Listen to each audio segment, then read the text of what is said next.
mean, one weekend he's in Prague, the next he's in Austria. But the thing about Bryan is I know that the most important thing to Bryan is his family. And I'm going to let him talk about that. What I would like to start out, Bryan, is a little bit about how you found out about Yoli. I know that you get approached on everything. I mean, here you see a sponsor right here in Hawaii. You filmed a commercial for Audi. I mean, you have a million opportunities that you need to sift through all the time to separate the wheat from the chaff. So what was it about Yoli that really first caught your attention? Well, if I'm being completely honest, Yoli I was approached by a friend of mine, Robert. Where's Robert? Robert in here? Robert's right here. Robert came up and he approached myself and my manager at the time, and I kind of said, I don't want to do this network marketing stuff. Like, I don't, everybody's just trying to make money off of me. I don't feel like doing it.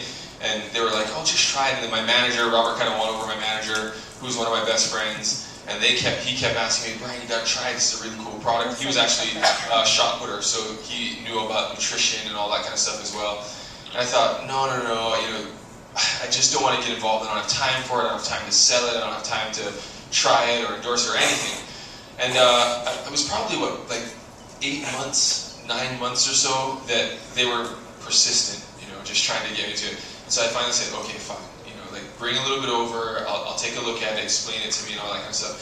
They started explaining the product to me and I thought, well, it's kind of cool, but I don't want to deal with supplements or anything like that because I get tested all the time, right? Drug tested. So I was like, I can't take anything that is possibly going to make me test positive. So I said, if they can send the alkali, because I take alkali actually in the pill form, right, not just in the Yoli.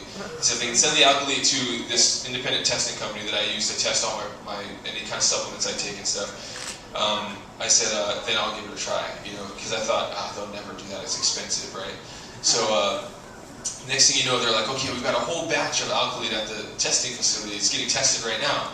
And I'm like, oh, great, now I'm going to have to actually try this stuff. So they send it there, it comes back, I get all the paperwork, and they tell me that everything's fine, it's great, blah, blah, blah, all that good stuff. So I'm like, all right, I guess I'll try it. So I started taking alkali in January. I think it was in January. And when I'm drinking the Yoli before that, but I started taking the alkali in January. And as I started to take it, I started to realize that the biggest thing for me anyway, was that I wasn't cramping anymore. I'm kind of like, they talk about race cars, right? You have like dragsters and you have like the NASCARs. I'm more of a dragster, right? So anything over like 400 meters and I'm not doing good. If you've watched me in the 1500, you know what I'm talking about. But anything over like 400 meters, I'm having a hard time. And I train 6 days a week, 7 hours a day. And so at some point during the day, I'm dealing with cramping. It's just a natural thing that happens for an athlete like that. But what I found out is I started taking the alkali, I wasn't cramping as much anymore.